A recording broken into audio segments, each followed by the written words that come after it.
In this video, we will share a little of our experience on the excursions we did while ported in Luxor as we were staying on the TUI Al Horeya Nile River cruise ship. We cruised in December 2024 and had an unforgettable time seeing everything we had hoped to see, plus much more. Our adventure began with an early morning visit to the iconic Valley of the Kings. This ancient burial ground, nestled in the Theban hills, is where Egypt's most powerful pharaohs of the New Kingdom were laid to rest. Arriving just as the site opened, we had the incredible opportunity to explore the tombs of King Tutankhamun, the boy king whose treasures captivated the world, and Ramesses V and VI, known for their stunningly preserved art and descriptions of the afterlife, with no one else around. It was just the two of us, plus the security guy, walking through these sacred chambers, surrounded by vibrant hieroglyphics and intricate carvings, a moment of pure magic. The quiet and solitude made the experience feel timeless, as though we were stepping directly into history. Our next stop was the breathtaking temple of Hatshepsut, a stunning mortuary temple dedicated to Egypt's most iconic female pharaoh. Built into the cliffs at Deir al-Bahari, this architectural masterpiece is a symbol of her reign, which was marked by peace, prosperity, and groundbreaking achievements. Hatshepsut broke barriers by declaring herself pharaoh and adopting the full regalia of kingship, including the false beard traditionally worn by male rulers. As we explored the magnificent site, we couldn't help but notice the extra security presence, a reflection of Egypt's commitment to ensuring visitor safety. The memory of the tragic terrorist attack here in 1997, which claimed the lives of many tourists, has left a lasting impact. Today, heightened security measures across the country reassure visitors while honouring those lost.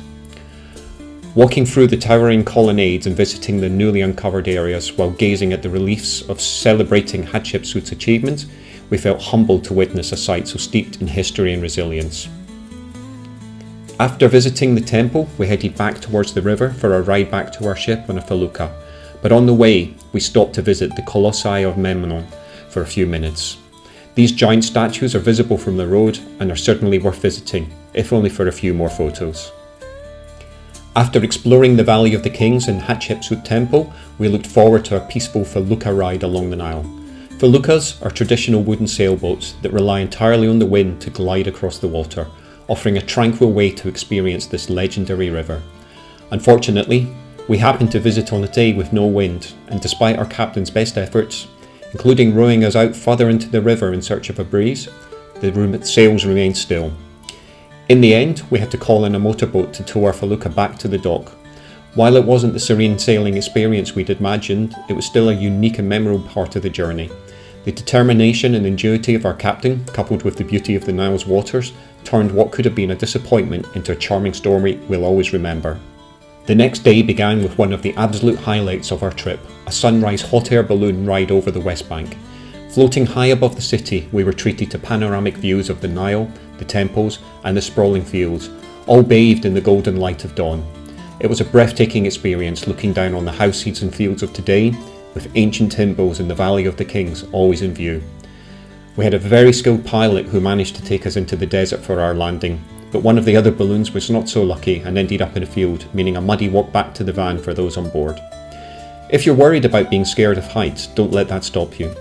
The takeoff is so smooth and that you hardly notice that you're leaving the ground, and the basket sides are high enough to make you feel completely secure.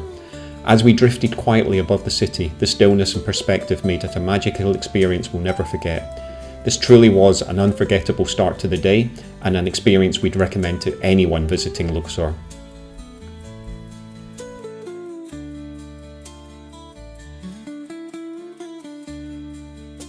Our visit to Karnak Temple was another highlight of the trip. As we approached the towering walls at the entrance, the sheer scale and age of the structure left us in awe. To think these walls have stood for thousands of years, witnessing the rise and falls of empires, was absolutely humbling. Once inside, we were blown away by the great hypostyle hall, filled with colossal columns, many of which still bear traces of the original vibrant colours. Walking amongst these intricately decorated pillars, we felt transported back in time, imagining the grandeur of ancient ceremonies held here. Karnak's history is just as fascinating as its architecture. The sprawling complex was built and expanded over 2,000 years by numerous pharaohs, including Hatshepsut, one of Egypt's most remarkable rulers.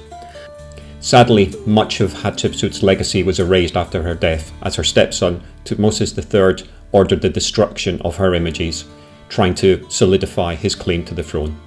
Despite this, the remnants of her contributions to Karnak remain a testament to her power and vision. Later in the week, we visited Karnak at night for the Sound and Light show.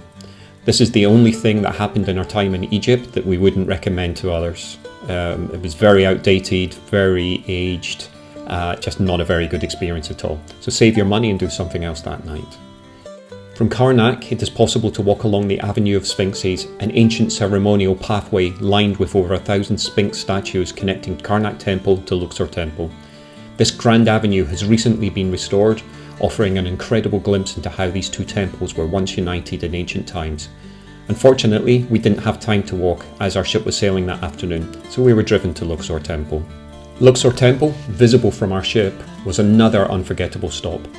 Unlike Karnak, which was dedicated to a pantheon of gods, Luxor Temple was primarily focused on the rejuvenation of kingship and hosted important festivals, including the Opet festival, where statues of the gods Amun, Mut and Khonsu were paraded down the Avenue of Sphinxes.